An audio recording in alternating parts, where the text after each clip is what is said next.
and welcome to my YouTube video where I'm gonna rank my top 5 favorite boss battles with Morton. So all these boss battles that are gonna be ranked in this video are made by me in the Super Mario Maker 2 game. I will not bring any boss battles made by other players or boss battles that are outside of Mario Maker 2 such as Super Mario World or New Super Mario Bros. U or anything like that. Now before we begin, let me just show you Morton's attributes or properties. So let's get started. Now Morton has two properties that makes him unique from the other Koopalings. First of all is his ground pound. When he ground pounds, he actually sends two fireballs from each side, which can actually melt ice blocks, frozen ice coins, and ignite bomb arms. Second of all, Morton's ground pound can actually stun you for about 3 seconds, which is longer than Roy's. This gives Morton enough time to attack you and makes Morton's ground pound actually dangerous. Now Morton's ground pound can interact with a lot of things, as you can see here. It can activate on and off blocks, it can activate question mark blocks, it can destroy cloud blocks. If you make Morton big, it can destroy the stone blocks and ice blocks.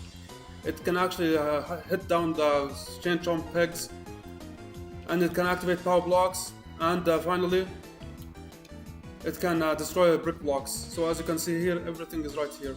Morton can activate on and off blocks, it can destroy the cloud blocks, it can activate the question mark blocks, it can break down or break down the chain chomp pegs, releasing the chain chomps. It can break down brick blocks, it can activate power blocks, and if you make Morton big, like I said, it can destroy the ice and the stone block. So let's look at this one more time.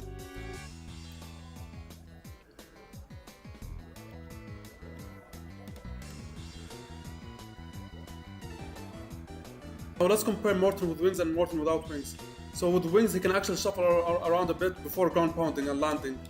He can do it up to 5 times. As you can see, 1, 2, 3. He can do it up to 5 times, like I said. Now second of all, when Morton hops around from left to right, he actually takes a bigger leap. So let's compare right now. As you can see, when he jumps higher and takes a bigger leap, or jumps farther, or like a higher distance. Vertically. So as you can see right now, when he jumps higher compared to this Morton right here. As you can see, this guy barely jumps, while this guy actually jumps very high. Look at him. Look at how high he jumps. So yeah, that's all the things I have to say about Morton. So let's get started with the list. My top 5 favorite Morton boss battles. Now at 5th place we have Morton's boss battle from my second world. Now even though this doesn't utilize any of Morton's capabilities or unique attributes, it's still a fun one. And the reason why is because you're on a timer. You have to beat Morton before you lose all of your ground from the skewers. As you can see, there are 2 skewers, one on the left and one on the right, and they are destroying your ground. So if you're not fast enough to beat Morton, you're gonna lose all of your ground and you can't enter the door.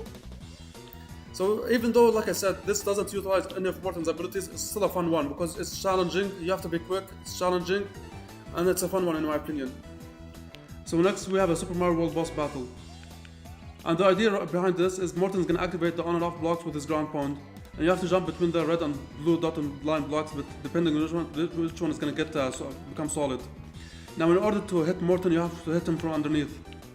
But be careful, because once you do that, you're also gonna activate the on and off block. So you have to jump to the other one. Now Morton's shell can actually activate the on and off blocks, so once he's on his shell phase, you also have to be careful and be aware, because even when he's on his shell phase, he can actually activate the on and off blocks, as you can see right there.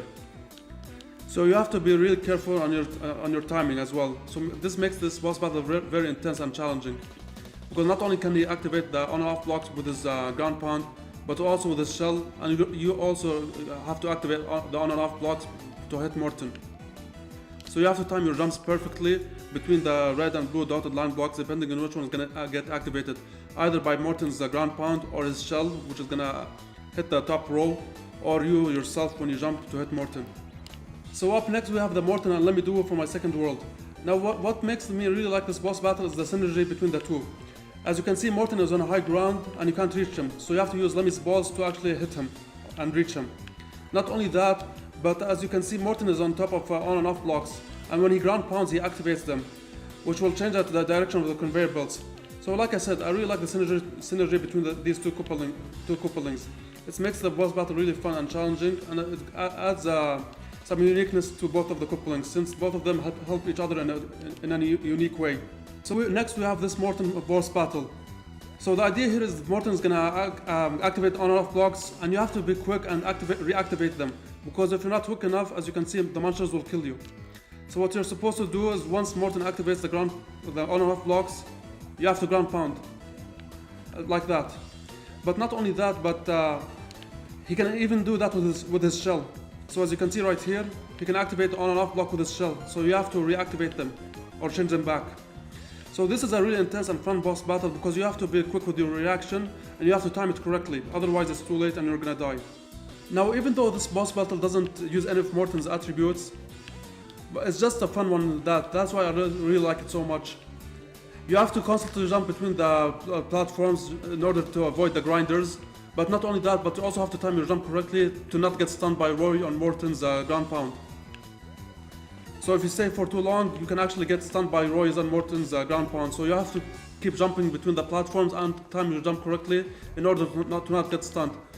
Not only that, but when Roy and Morton are on their shell phase, it's pretty difficult to avoid them, because first of all, you have to constantly jump between the on and off the two platforms to avoid it. But there are also note blocks underneath, which will make them jump. So it's really difficult to avoid their shell phase as well. So overall, even though this boss battle doesn't utilize any of Morton's abilities, it's just a super fun boss battle and a hectic one as well.